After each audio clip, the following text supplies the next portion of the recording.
So how do you install countertops?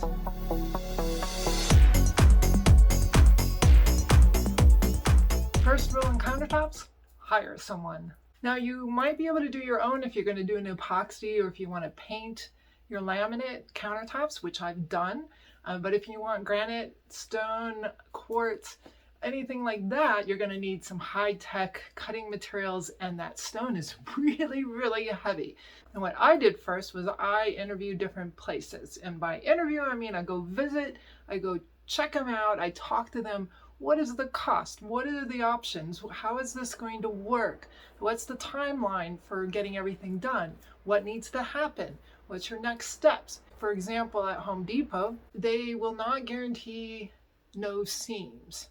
And so I get it because I have a condo that I renovated where the entry, you had to go down this corridor and then hang right to get into the condo door. And there's like no way some of these dimensions of countertops would fit in there. So they would have to have a seam.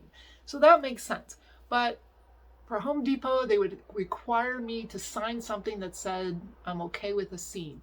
And I just wanted to have somebody that I was connected directly with, because I know that my current condo doesn't need a seam. There's definitely an entryway to get in there without a seam. And if you think about it, if someone's lazy because these slabs are heavy, they could just be like, sure, I'm going to put a seam in there, even though you don't need one, just because it'd be easier for them to do. So I went and looked at the local places, and I did find Morris Fabrication I really like.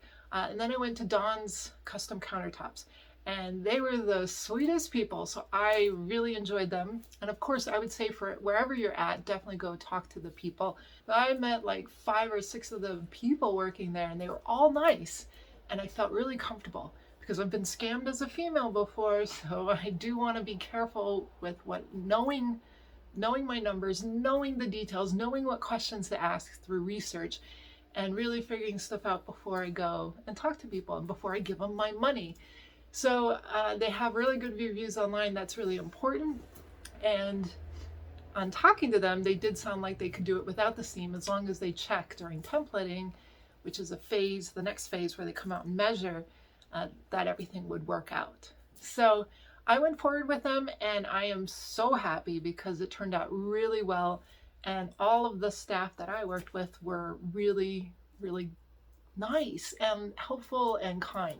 So that is important to me. I know it sounds crazy, but like sometimes you're treated really badly as a female doing renovations, or I do mountain biking and I was in computer science, and people will treat you differently just because you're female. So for me, it's very important that I have good people to work with. So they came out and they measured, they templated. Of course, my cat tries to help because she's a helper cat. They were able to install like a week later, which was phenomenal because living without a countertop and no kitchen sink is really tough. And so they were able to come out within like 10 days and get it all done, which was amazing. Not only that, I installed these cabinets and I didn't do the dishwasher panel correctly. I did really good with all the other things in leveling. They have shims where they can help level if things are not quite level or in certain spots. And I really worked hard to do well. And I kind of screwed up the dishwasher end panel, and they took care of it. And they also added extra wood along the wall, and I have this freestanding wall thing behind the cabinets. And they raised it up because the old cabinets were like half an inch shorter than the newer ones.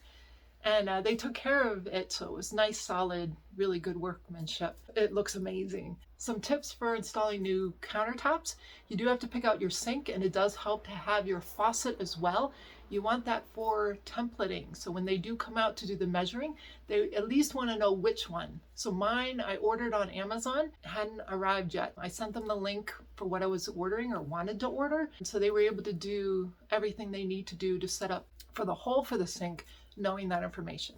I had bought the faucet, so they were just able to measure and make sure that when they drill the hole, which they do on site, the sink before they arrive, they cut that out, and then the faucet they'll do on arrival.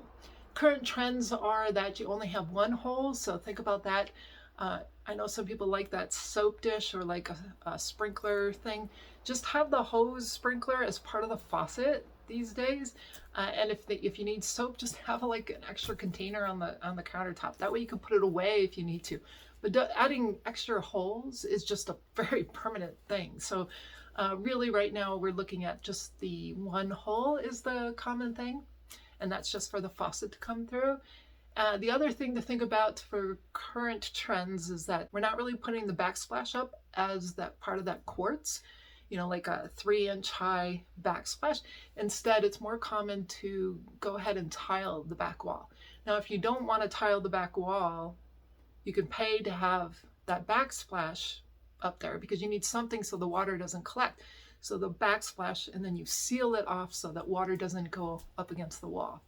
But right now, what's really happening, the trend is to have a backsplash. And if you're not sure what, just use subway tile. It's timeless. And countertops. If you like this content and want to keep learning more, be sure to subscribe to my channel.